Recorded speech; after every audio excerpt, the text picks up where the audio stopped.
guys, we're on our second chapter of A Bear Called Paddington by, Michael Bond, illustrated by Peggy Fortnum.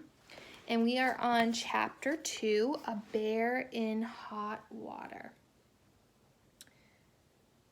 Paddington wasn't quite sure what to expect when Mrs. Bird opened the door. He was pleasantly surprised when they were greeted by a stout, motherly lady with gray hair and a kindly twinkle in her eyes. When she saw Judy, she raised her hands above her head. "Goodness gracious, you've arrived already," she said in horror, "and me hardly finished the washing up. I suppose you'll be wanting tea." "Hello, Mrs. Bird," said Judy. "It's nice to see you again. How's the rheumatism?" "Worse than it's ever been," began Mrs. Bird. Then she stopped speaking and stared at Paddington. "Whatever have you got there?" she asked. "What is it?" "It's not a what," said Judy. "It's a bear. His name is Paddington." Paddington raised his hat. "A bear?" said Mrs. Bird doubtfully. "Well, he has good manners, I'll say that for him." "He's going to stay with us," announced Judy. "He's emigrated from South America, and he's all alone with nowhere to go." "Going to stay with us?" Mrs. Bird raised her arms again. "How long for?" Judy looked round mysteriously before replying. "I don't know," she said. "It depends on things." "Mercy me!" exclaimed Mrs. Bird. "I wish you'd told me. I haven't put clean sheets in the spare room or anything." She looked down at Paddington. "Though judging by the state he's in, perhaps that's as well." "It's all right, Mrs. Bird," said Paddington. "I think I'm going to have a bath. I had an accident with a bun." "Oh!" Mrs. Bird held the door open. "Oh, well, in that case, you'd better come on in. Only mind the carpet. It's just been done." Judy took hold of Paddington's paw and squeezed. "She doesn't mind, really," she whispered. "I think she rather likes you." Paddington watched the retreating figure of Mrs. Bird. "She seems a bit fierce," he said. Mrs. Bird turned. "What was that you said?" Paddington jumped. I, he began. "Where was it you said you'd come from? Peru?" "That's right," said Paddington. "Darkest Peru." Mrs. Bird looked thoughtful for a moment. "Then I expect you like marmalade. I'd better get some from the grocer." "There you are! What did I tell you?" cried Judy as the door shut behind Mrs. Bird. "She does like you." "Fancy her knowing I like marmalade," said Paddington. "Mrs. Bird knows everything about everything," said Judy. "Now you'd better come upstairs with me and I'll show you your room. It used to be mine when I was small, and it has lots of pictures of bears round the wall, so I expect you'll feel at home." She led the way up a long flight of stairs, chattering all the time. Paddington followed closely behind, keeping carefully to the side so that he didn't have to tread on the carpet. "That's the bathroom," said Judy, "and that's my room. And that's Jonathan's. He's my brother, and you'll meet him soon. And that's Mummy and Daddy's." She opened a door. "And this is going to be yours." Paddington nearly fell over with surprise when he followed her into the room. He'd never seen such a big one. There was a large bed with white sheets against one wall, and several big boxes, one with a mirror on it. Judy pulled open a drawer in one of the boxes. "This is called a chest of drawers," she said. "You'll be able to keep all your things in here." Paddington looked at the drawer and then at his suitcase. "I don't seem to have very much. That's the trouble with being small. No one ever expects you to want things." "Then we shall have to see what we can do," said Judy mysteriously. "I'll try and get Mummy to take you on one of her shopping expeditions." She knelt down beside him. "Let me help you to unpack." "It's very kind of you." Paddington fumbled with the lock. "But I don't think there's much to help me with. There's a jar of marmalade, only there's hardly any left now. And what there is tastes of seaweed. And my scrapbook, and some centavos. They're a sort of South American penny." "Gosh," said Judy, "I've never seen any of those before. Aren't they bright?" "Oh, I keep them polished," said Paddington. "I don't spend them." He pulled out a tattered photograph. "And that's a picture of my Aunt Lucy. She had it taken just before she went to the home for retired bears in Lima." "She looks very nice," said Judy, "and very wise." Seeing that Paddington had a sad, faraway look in his eyes, she added hastily, "Well, I'm going to leave you now so that you can have your bath and come down nice and clean. You'll find 2 taps, one marked hot and one marked cold. There's plenty of soap and a clean towel. Oh, and a brush so that you can scrub your back." "It sounds very complicated," said Paddington. "Can't I just sit in a puddle or something?" Judy laughed. "Somehow I don't think Mrs. Bird would approve of that. And don't forget to wash your ears. They look awfully black." "They're meant to be black," Paddington called indignantly as Judy shut the door. He climbed up onto a stool by the window and looked out. There was a large, interesting garden below with a small pond and several trees, which looked good for climbing. Beyond the trees, he could see some more houses stretching away into the distance. He decided it must be wonderful living in a house like this all the time. He stayed where he was thinking about it, until the window became steamed up and he couldn't see out anymore. Then he tried writing his name on the cloudy part with his paw. He began to wish it wasn't quite so long. As soon as he ran out of cloud, and it was rather difficult to spell. All the same, he climbed onto the dressing table and looked at himself in the mirror. It's a very important name, and I don't expect there are many bears in the world called Paddington. If he'd only known, Judy was saying exactly the same thing to Mr. Brown at that very moment. The Browns were holding a council of war in the dining room, and Mr. Brown was fighting a losing battle. It had been Judy's idea in the first place to keep Paddington. In this, she not only had Jonathan on her side, but also her mother. Jonathan had yet to meet Paddington, but the idea of having a bear in the family appealed to him. It sounded very important. "After all, Henry," argued Mrs. Brown, "you can't turn him out now. It wouldn't be right." Mr. Brown sighed. He knew when he was beaten. It wasn't that he didn't like the idea of keeping Paddington. Secretly, he was just as keen as anyone. But as head of the Brown household, he felt he ought to consider the matter from every angle. "I'm sure we ought to report the matter to someone first," he said. "I don't see why, Dad," cried Jonathan. "Besides, he might get arrested for being a stowaway if we do that." Mrs. Brown put down her knitting. "Jonathan's right, Henry. We can't let that happen.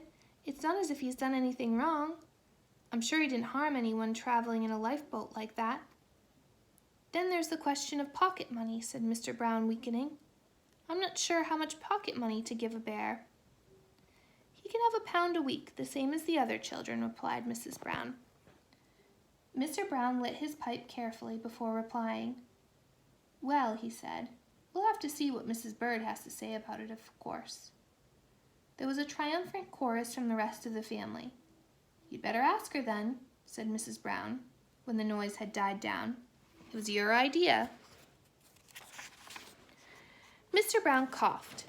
He was a little bit afraid of Mrs. Bird, and he wasn't at all sure about how she would take it. He was about to suggest they left it for a little while when the door opened and Mrs. Bird herself came in with the tea things. She paused for a moment and looked round at the sea of expectant faces.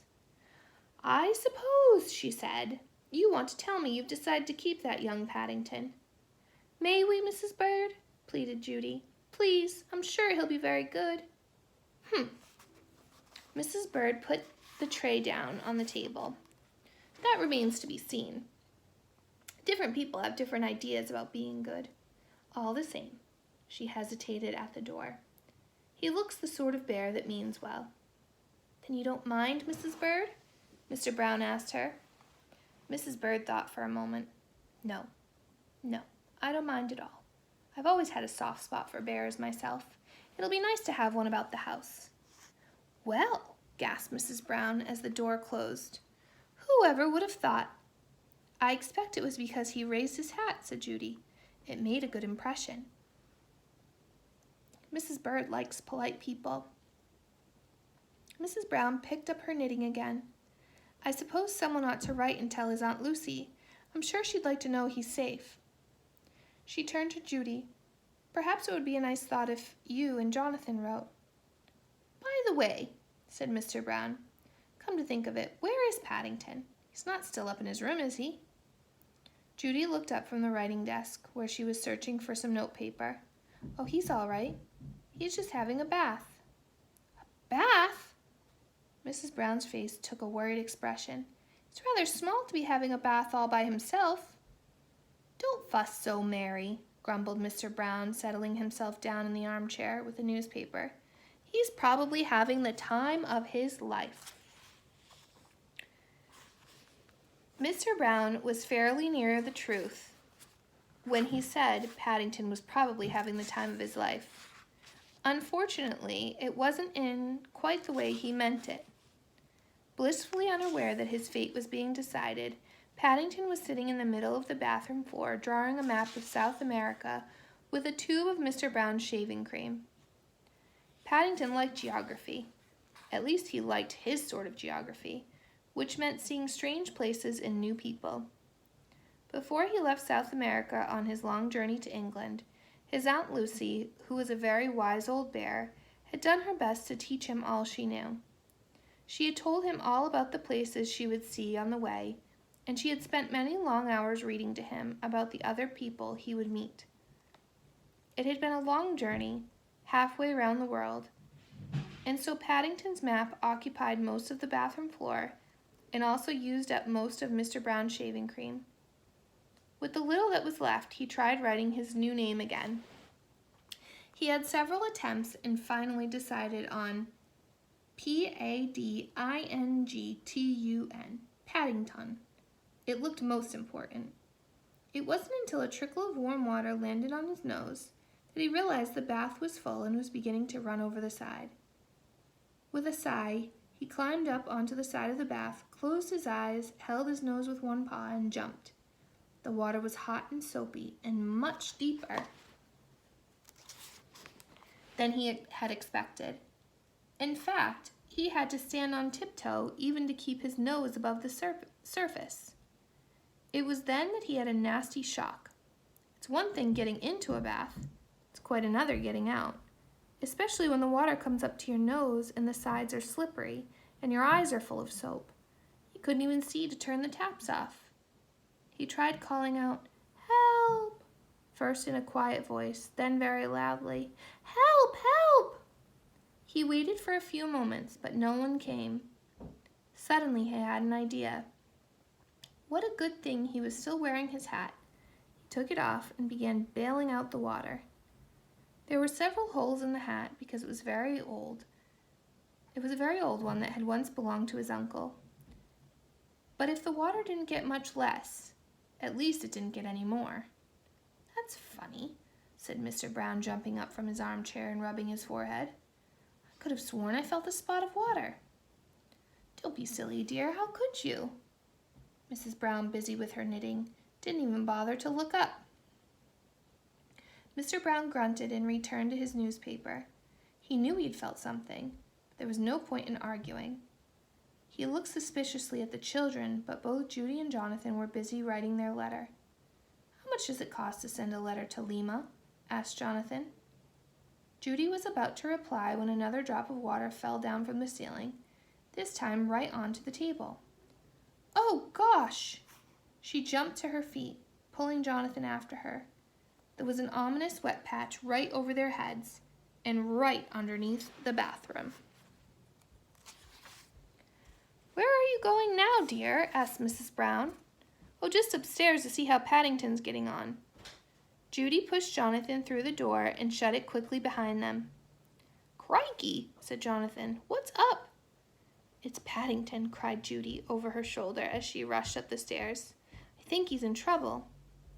She ran along the landing and banged loudly on the bathroom door. "Are you all right, Paddington?" she shouted. "May we come in?" Help, help, shouted Paddington. Please come in. I think I'm going to drown. Oh, Paddington. Judy leaned over the side of the bath and helped Jonathan lift a dripping and very frightened Paddington onto the floor.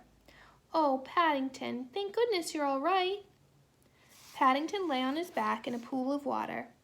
What a good job I had my hat, he panted. Aunt Lucy told me never to be without it. But why on earth didn't you pull the plug out, you silly? Said Judy. Oh. Paddington looked crestfallen. I never thought of that. Jonathan looked admiringly at Paddington. Crikey, he said. Fancy you making all this mess. Even I've never made as much mess as this. Paddington sat up and looked around. The whole of the bathroom floor was covered in a sort of white foam, where the hot water had landed on his map of South America. It is a bit untidy, he admitted. I don't really know how it got like that. Untidy? Judy lifted him to his feet and wrapped a towel around him. Paddington, we've all got a lot of work to do before we go downstairs again. If Mrs. Bird sees this, I don't know what she'll say. I do, exclaimed Jonathan. She says it to me sometimes. Judy began wiping the floor with a cloth. Now just you dry yourself quickly in case you catch cold. Paddington began rubbing himself meekly with the towel. I must say, he remarked, looking at himself in the mirror, I am a lot cleaner than I was. Doesn't look like me at all. Paddington did look much cleaner than when he'd first arrived at the Browns. His fur, which was really quite light in color and not dark brown as it had been, was standing out like a new brush, except that it was soft and silky. His nose gleamed and his ears had lost all traces of the jam and cream. He was so much cleaner than when he arrived downstairs and entered the dining room some time later. Everyone pretended not to recognize him. The tradesman's entrance is at the side, said Mr. Brown from behind the paper. Mrs. Brown put down her knitting and stared at him. I think you must have come to the wrong house, she said. This is number 32, not 34. Even Jonathan and Judy agreed there must be some mistake. Paddington began to get quite worried, until they all burst out laughing and said how nice he looked, and now that he was brushed and combed and respectable. They made room for him in a small armchair by the fire, and Mrs. Bird came in with another pot of tea and a plate of hot buttered toast. Now, Paddington, said Mr. Brown, when they were all settled, suppose you tell us about yourself and how you came to Britain. Paddington settled back in his armchair, wiped a smear of butter carefully from his whiskers, put his paws behind his head, and stretched out his toes toward the fire. He liked an audience, especially when he was warm, and the world seemed such a nice place. I was brought up in darkest Peru, he began, by my Aunt Lucy. She's the one that lives in a home for retired bears in Lima. He closed his eyes thoughtfully. A hush fell over the room, and everyone waited expectantly. After a while, when nothing happened, they began to get restless. Mr. Brown coughed loudly. Doesn't seem a very exciting story, he said impatiently. He reached across and poked Paddington with his pipe. Well, I never, he said. I do believe he's fallen asleep. Our next chapter is Chapter 3, Paddington Goes Underground. And we will read more then. See you later.